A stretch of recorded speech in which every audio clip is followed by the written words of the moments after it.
Livro de Atos, capítulo 8, verso 26.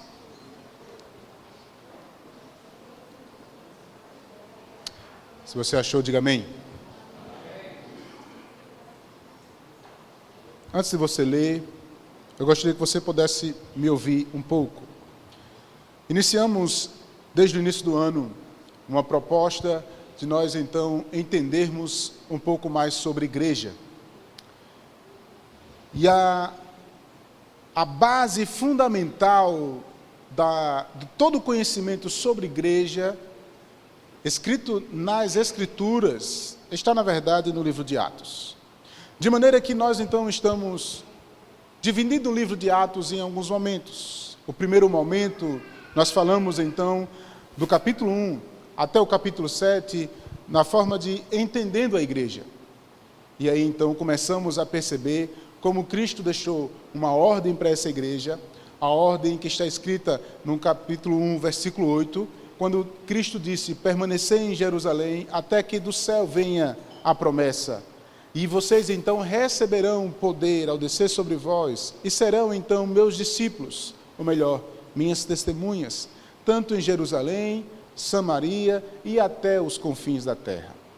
De maneira que nós percebemos no capítulo 2, o descer do Espírito, enchendo então um grupo de 120 pessoas, com uma ousadia tal, ao ponto de sair na grande festa, chamada Festa de Pentecostes, para pregar o Evangelho, mesmo que sofressem o risco de morrer. De maneira que o apóstolo Pedro se levanta no meio da multidão e começa então a pregar. O interessante é que essa pregação é feita em uma língua e 19 nações entendem essa mensagem. Essa ação faz com que 3.000 pessoas se convertam. E um grupo que era de 120 passa a ter agora 3.000 pessoas ouvindo o Senhor, ouvindo o Evangelho, ouvindo a mensagem de Deus. O interessante é que isso continua se acontecendo, e aí Deus vai gerando então um momento de percepção em Jerusalém, onde aquela igreja começa a crescer cada vez mais. E ela começa a se apropriar da doutrina dos apóstolos. Ela começa então a sentir esse aconchego. Então começam a cultuar de casa em casa. E uma grande alegria. E muitos e muitas pessoas vão se agregando a esse movimento, que começa em Jerusalém. Mas a ordem dada por Cristo era Jerusalém, Judeia, Samaria e até os confins da terra. Parece, irmãos, que esse movimento que inicia em Jerusalém dura por cerca de 10 anos. Inicia-se então uma grande perseguição.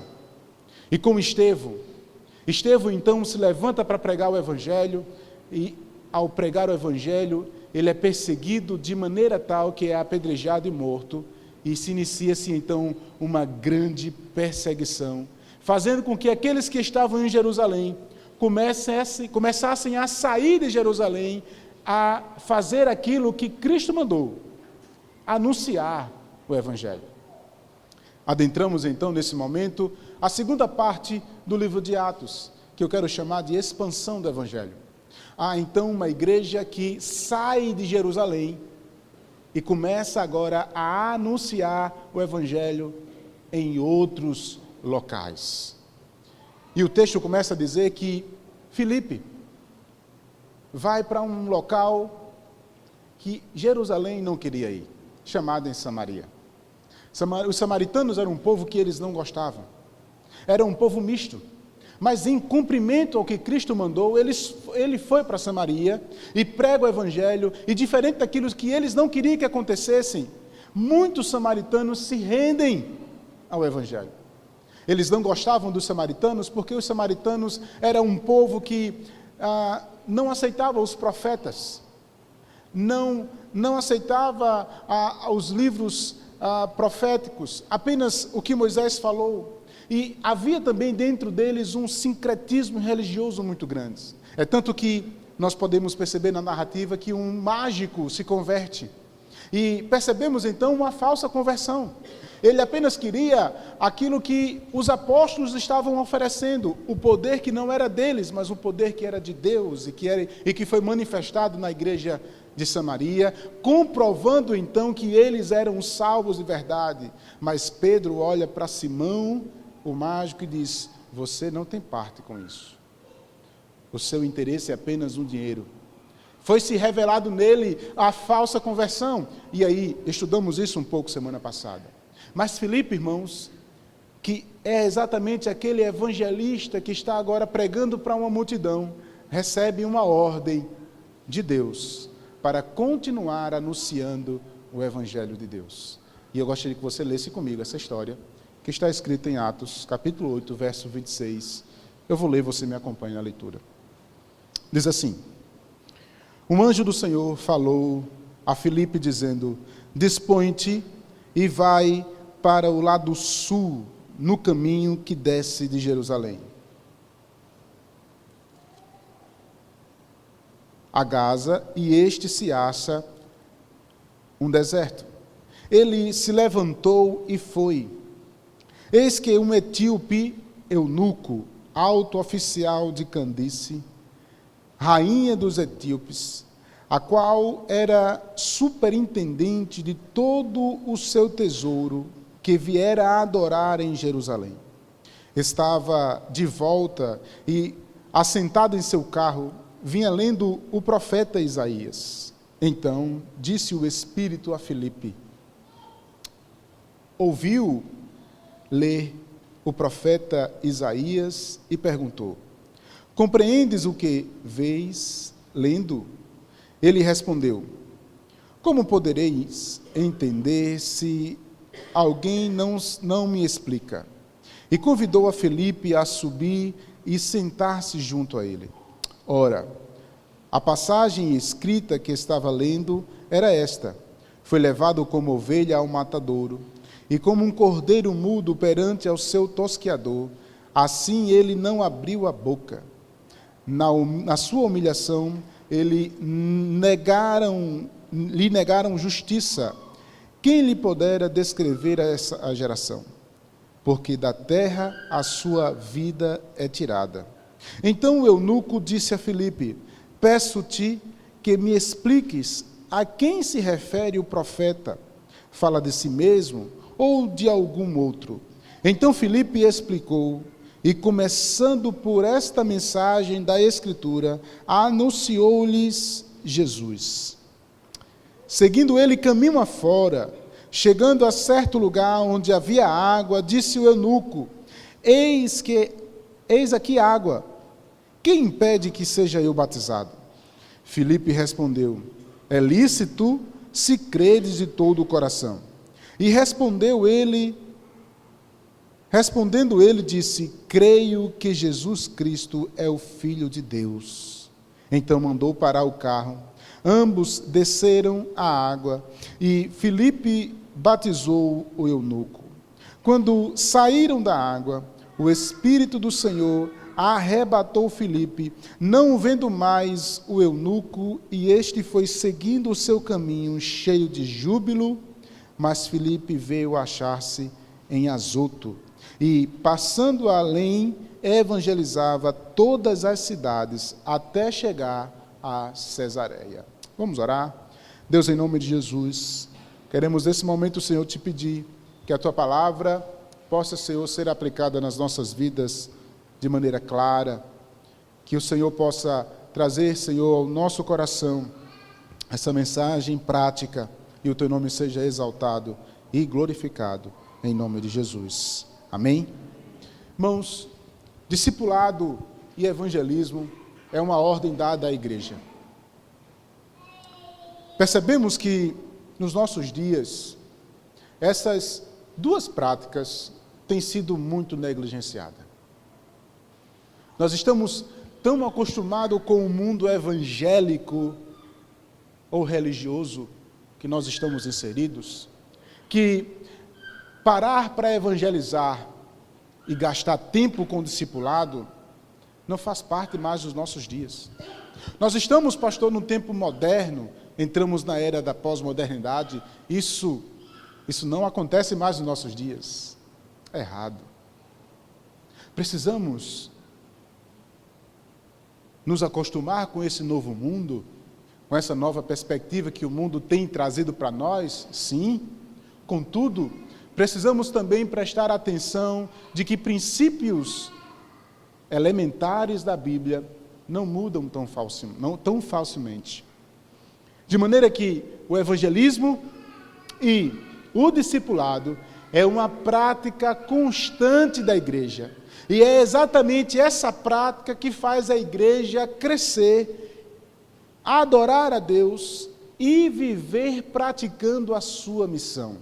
É exatamente isso que nós percebemos agora, quando que por meio de um impulso chamado perseguição, a igreja toma a ousadia de evangelizar e discipular.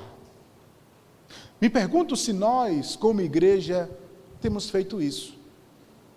Na verdade, irmãos, ao olhar para os nossos dias, nós estamos muito mais voltados para um público já fechado, chamado crentes, do que com a missão dada para nós.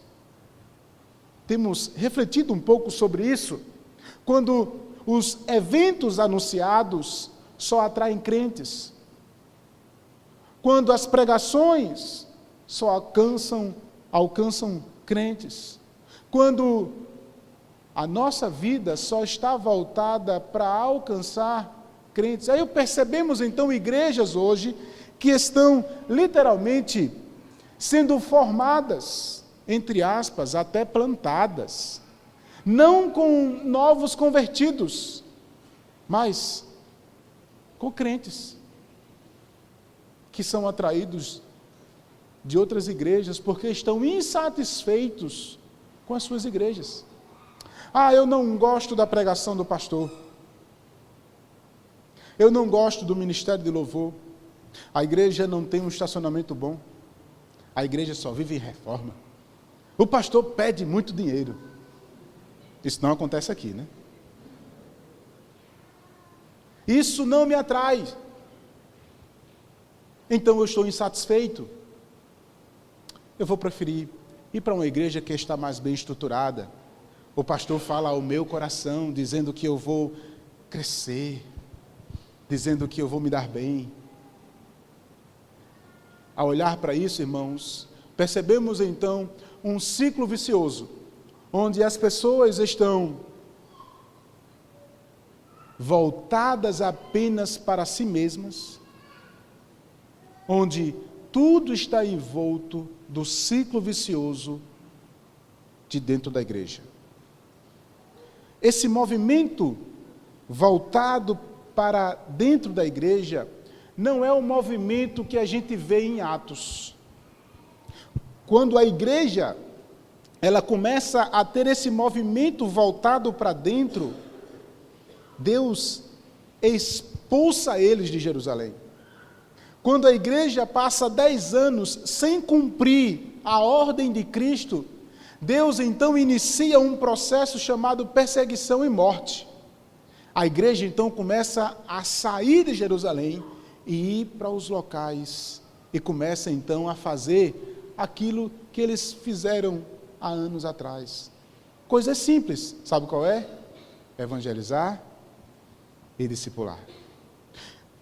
A pergunta para nós, então, nessa noite é: por que nós, como igreja do Senhor, estamos parados no tempo, no espaço e voltados apenas para dentro de si? Quando eu olho para Atos e vejo que o movimento da igreja é voltado para fora, isso me motiva, então, a perceber que todas as nossas atitudes têm que ser voltadas para alcançar pessoas que não são crentes. Onde eu, crente, agora discípulo de Cristo, preciso estar motivado por uma missão, a missão de evangelizar, discipular e anunciar Jesus Cristo. E esse aqui é um belo exemplo do que nós podemos perceber. Primeiro, irmãos, preste atenção. Filipe chega e vai para um local que eles não queriam ir. Mas, impulsionado pela perseguição, ele vai para Samaria, prega o evangelho para aqueles homens. Deus abençoa, multidão de pessoas começam então a querer ser discipulado, pessoas começam a ouvir o evangelho, então aquela mensagem chega a Jerusalém. Jerusalém manda oficiais para olhar o que estava acontecendo naquele movimento, e eles percebem isso, comprovam esse movimento é de Deus, e agora está tudo bem. Nós somos, vamos dizer assim, comprovados como os novos convertidos. Agora somos a igreja em Samaria. A igreja agora está crescendo. Mas preste atenção, irmãos. Filipe poderia ficar lá. Há tanto serviço para fazer naquela igreja. Uma multidão de pessoas. Mas preste atenção no movimento que o Espírito faz. Deus então envia um anjo e diz: Filipe, sai daí. Vai para uma estrada que vai guiar para Gaza, uma estrada deserta. Irmão, se eu fosse Filipe, eu olhava para mim assim, Deus, por favor, olha a multidão, tem tanto serviço para fazer aqui, Deus, olha o que nós estamos fazendo, o Senhor tem nos abençoado aqui, e o Senhor está mandando aí para um lugar que não tem ninguém, só areia e sol quente. Eu duvidaria. Mas Filipe é melhor do que eu. Filipe não duvida. Filipe, então, não questiona. Ele apenas obedece. E vai em obediência ao Espírito para um local sem probabilidades nenhuma. O que é que ele vai fazer ali? Mas Deus não está mandando? Ele vai. Então ele está a caminho daquela estrada. E preste atenção, irmãos. Não é como os nossos dias. Uma estrada asfaltada, ou estrada de pedras, de paralelepípedo, calçados, às vezes até com uma sombrinha para se proteger do sol. Não, ele estava lá, debaixo do sol, a pé, e um deserto na sua frente. Deus não mandou? Mandou. De repente, então, irmãos, algo inusitado acontece. Irmãos, quem tinha dinheiro, naquela época, andava de jumento. Só os milionários andavam de carroça. Vamos pensar num jatinho particular. O jatinho particular era uma carroça puxada por 2 bois. E de repente, irmãos, um homem prosélito, possivelmente um judeu, negro, africano, um eunuco, que estava a serviço da rainha. Irmãos, esse povo era tão difícil de se chegar, que nem os romanos se atreveram a lutar com esse povo. Sabe o que foi que eles fizeram? Vamos fazer um pacto de paz, porque invadir vocês não dá certo. Mas olha só a estratégia do Espírito Santo para evangelizar aquele povo.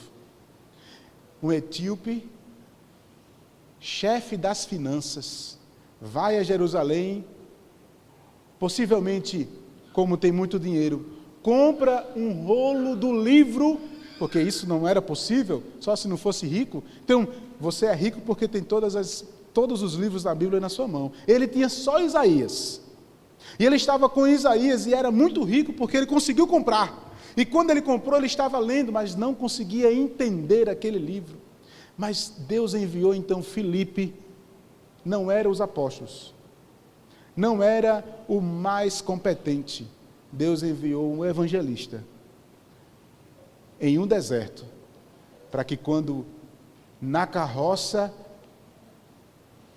um dos segundos homens mais importantes daquele local estivesse passando, ele ouvisse ele lendo em voz alta o livro de Isaías.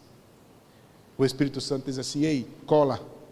Imagine então a carroça caminhando e ele correndo agora. Você está ouvindo o que aí? Eu só estou lendo aqui, mas não consigo entender. Se eu posso lhe explicar. Então ele pula na carroça. E agora está no jatinho particular. E no jatinho particular ele começa agora a falar. de Jesus para aquele homem, coisa que ele nunca teria acesso. Preste atenção então no detalhe. Ele lendo um profeta da qual os samaritanos rejeitavam. Olha a discrepância totalmente diferente, irmãos. Uma multidão que rejeitava os profetas, agora um homem só, lendo o livro de profeta Isaías, movido pelo Espírito, clamando para ser entendido. Deus então, por uma ação soberana, tira Filipe da multidão, coloca ele no deserto para alcançar uma pessoa, que por essa pessoa vai entrar em um local muito difícil, que nenhum dos apóstolos teria acesso para chegar. Mas o interessante, irmãos, é que ao ler então essa passagem, o etíope faz algumas perguntas. A dificuldade dele entender quando o profeta diz que ele vai ao matadouro, vai ser levado como ovelha, e ele diz: quem é este? É o próprio Isaías ou é outra pessoa?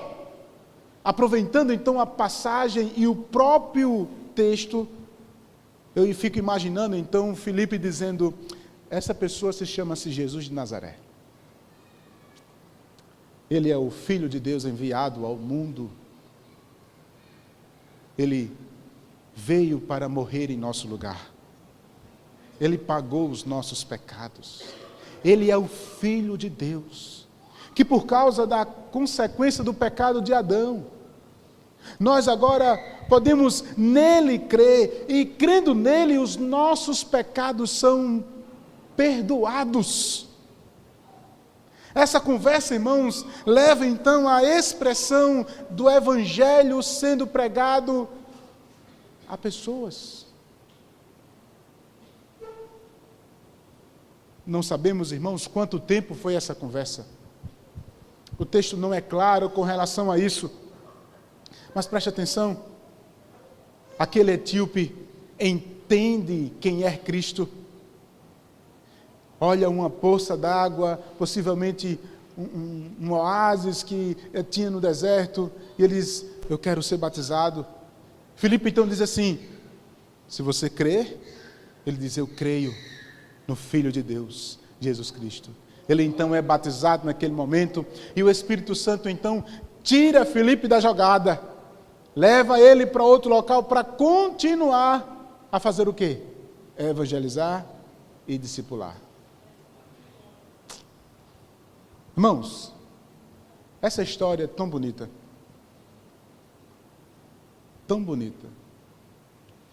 nos acusa. Nos acusa porque nós estamos cada vez mais distantes de viver a missão de Deus.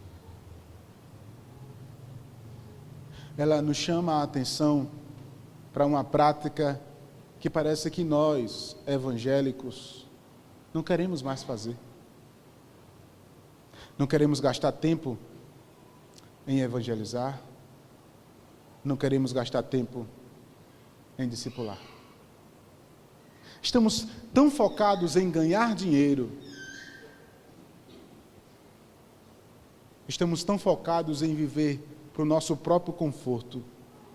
Eu não estou dizendo que trabalhar é errado. Não estou dizendo que o conforto é errado. Eu estou dizendo que o nosso foco está errado. Eu estou dizendo que se você foi chamado para ser discípulo de Cristo, existe uma missão dada a nós. E nós não podemos negligenciar. E nós estamos negligenciando.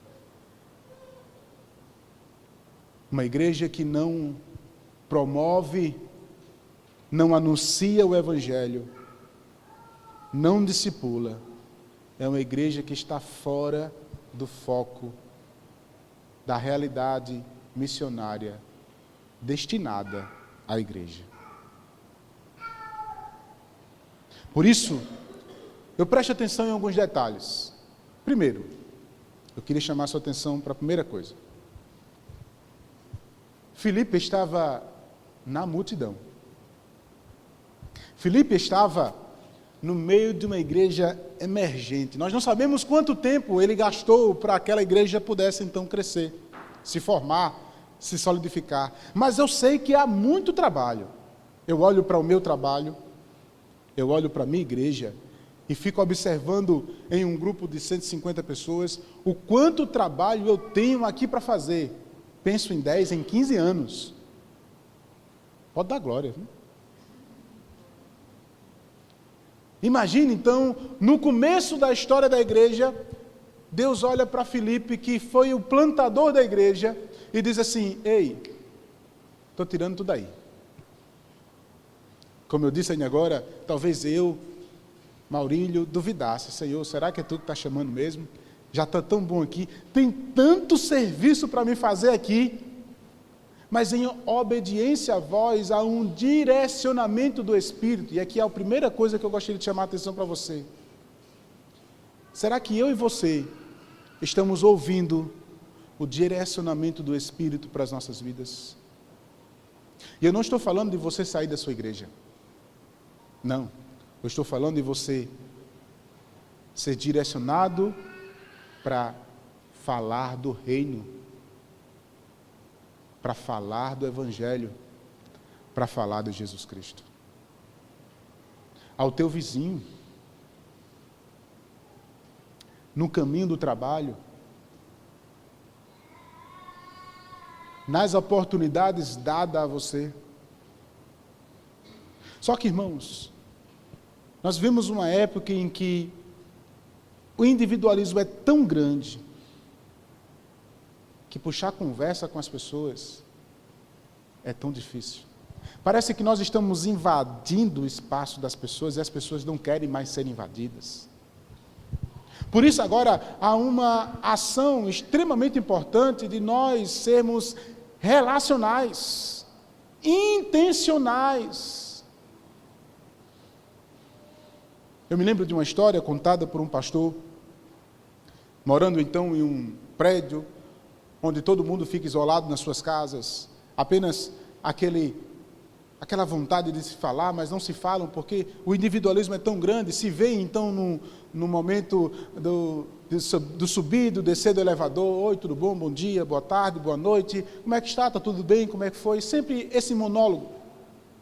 Então o seu vizinho de frente, ele sempre querendo ter uma oportunidade para que pudesse então chegar perto dele e falar do Evangelho, mas ele não achava esse ponto de contato para se relacionar com ele.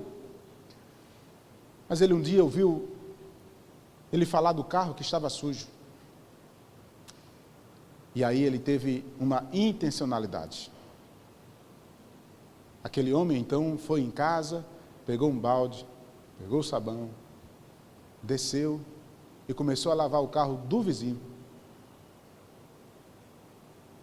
sem ele pedir, de graça.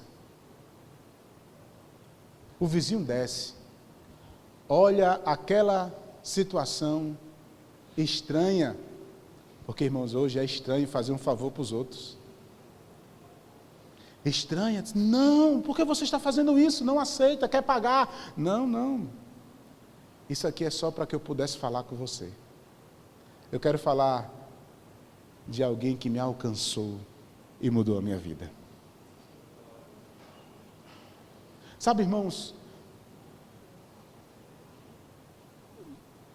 uma oportunidade criada para você falar do Evangelho. Hoje, irmãos, estamos tendo várias oportunidades, mas nós estamos negligenciando, porque nós estamos, por muitas vezes, calados. Não convidamos as pessoas a entrar aqui. Há uma grande oportunidade agora nos grupos familiares. Convide os não crentes para ir para o seu grupo familiar, para você se relacionar, ter a oportunidade de gastar tempo, de evangelizar, de falar de Jesus Cristo, de falar do amor de Deus. Para isso há necessidade, irmãos, de você se aprofundar nas Escrituras, de você ser treinado nas Escrituras, de você estar aqui, por exemplo, nas quartas-feiras, ouvindo o Evangelho por meio pregado, ensinado a você, para que você possa se capacitar. Mas nós, irmãos, estamos tão cansados que não queremos participar da escola bíblica, não queremos participar então nos cultos de doutrinas, Nós queremos apenas vir de domingo a domingo, sem responsabilidade de chamar ninguém, porque eu quero somente cumprir a minha parte. Eu vou para a igreja, faço a minha parte e volto para casa. Esse espírito de religiosidade precisa sair da sua vida, em nome de Jesus. Porque Deus te chamou para viver em missão. Deus te chamou para você viver em missão. Diga ao seu irmão que está do seu lado. Deus te chamou para você viver em missão.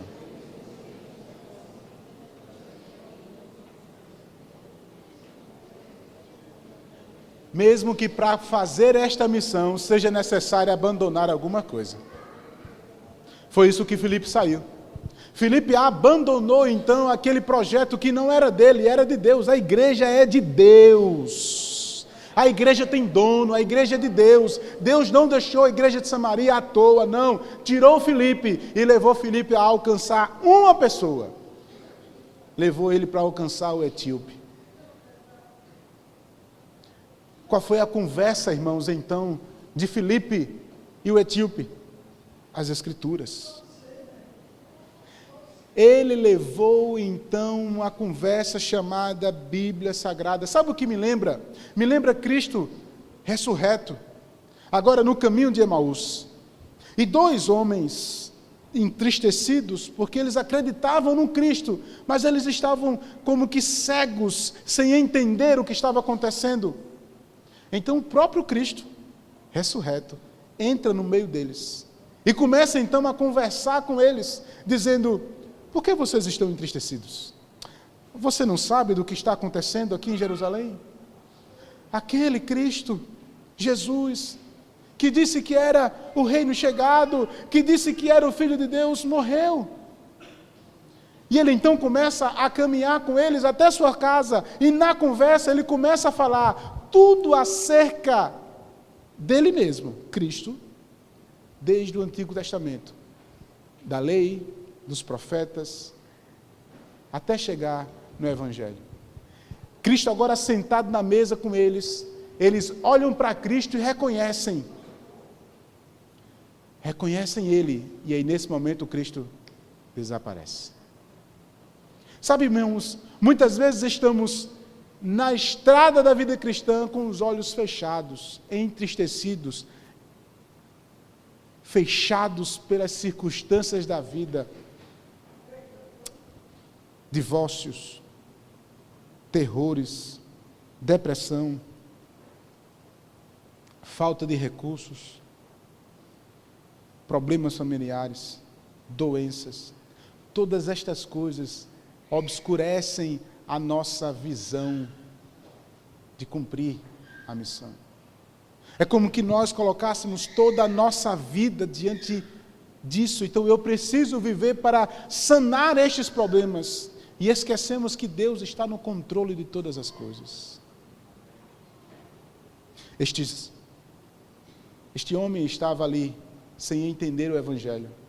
E Deus levou ele, Filipe, para apresentar o Evangelho de maneira simples, sem teologias exageradas, com uma vida prática. Sabe o que Deus quer da gente, irmãos? É aproveitar os momentos.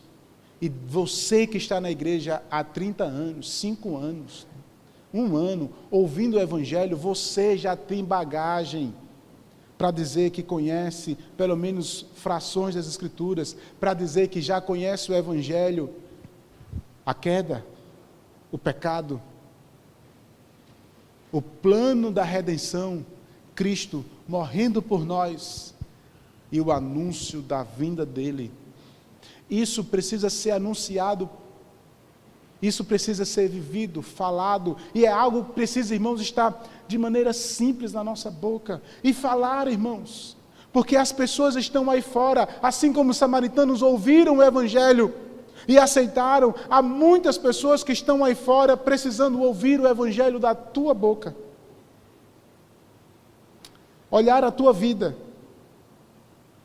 olhar o teu relacionamento, e junto com você, construir relacionamento e nesse relacionamento, um discipulado. E esse discipulado gerar outros discípulos. Essa é a missão dada por Cristo para nós, ide e fazei discípulos. A pergunta para nós então é, por que nós não estamos fazendo discípulos? Quem é então a quem eu estou gastando tempo, como Filipe gastou? Sentou com ele, leu as Escrituras, compartilhou o Evangelho e disse, seja batizado em nome de Jesus. Quem foi na tua história cristã que você viu nascendo de novo, sendo discipulado, tendo o privilégio de ser batizado, e agora você vê ele fazendo a mesma coisa com outras pessoas? Quem você teve na tua história essa oportunidade de dizer assim, eu tenho o prazer de dizer que eu contribuí na vida de fulano, na vida de cicrano, Deus me usou para discipular. Nossa, eu olho para trás na minha vida cristã e percebo que alguns estão fazendo a mesma coisa que eu, pregando, anunciando e vivendo o Evangelho. Essa chamada aqui é para mim e para você. Primeiro, estar atento ao ouvir a direção do Espírito. Segundo, estar preparado para, na oportunidade, falar do Evangelho. E por fim, irmãos, esse texto nos chama a atenção para a continuidade do discipulado e do evangelismo. Quando o texto fala exatamente de batismo aqui, ele fala do batismo. O etíope então vai, continua a sua jornada. Filipe então desaparece e o texto vai dizer que ele continuava a evangelizar de cidade em cidade até chegar a Cesareia. Preste atenção em duas coisas bem interessantes. O texto inicia Deus conduzindo o povo a uma cidade, alcança a cidade. Deus então direciona Filipe a alcançar um homem que vai entrar em um país. Uma cidade, um país. Deus está conduzindo a história para o cumprimento do seu propósito. Deus está conduzindo a história para o cumprimento do seu propósito, serem discípulos, testemunhas em Jerusalém, Samaria, Judeia e até os confins da terra. Eu e você não estamos à toa aqui.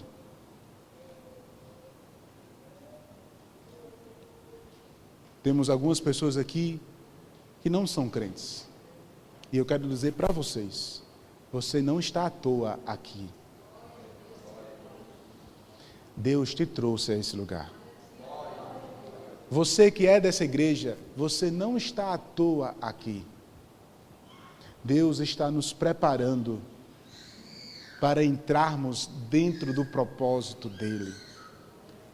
Para quem não é crente ainda, para quem ainda não reconheceu Cristo único, suficiente Salvador, talvez seja o dia hoje de dizer, eu quero esse Deus. Eu quero reconhecer assim como etíope, eu sou pecador. E não irei conseguir tirar da minha vida a ira de Deus, porque só pelo sangue de Cristo é que eu vou ser perdoado dos meus pecados. E há uma necessidade de você reconhecer isso em público, ser discipulado, ser batizado, ser acompanhado, para que você possa fazer isso com outras pessoas. Os que estão aqui já estão há muito tempo. Você está aqui com um propósito. O seu propósito não é apenas de domingo a domingo sentar aqui e ouvir o Evangelho. Não. Você está no propósito de Deus. E assim como Filipe foi conduzido pelo Evangelho, conduzido pelo Espírito para cumprir o propósito de Deus, eu e você não estamos à toa. E eu quero dizer uma coisa bem clara. Se eu e você não fizermos como Deus cumpra o seu propósito, Deus vai cumprir mesmo que nós soframos. Então, se eu sei que eu posso sofrer por não cumprir o propósito, eu já sei disso. Então é melhor fazer sem sofrer. Se renda, se capacite e se coloque à disposição de Deus para fazer aquilo que Deus tem chamado você para fazer. Filipe foi fazer aquilo que Deus mandou. E nós? E você? Você está pronto? Esse é o desafio para nós sermos uma igreja em missão. A começar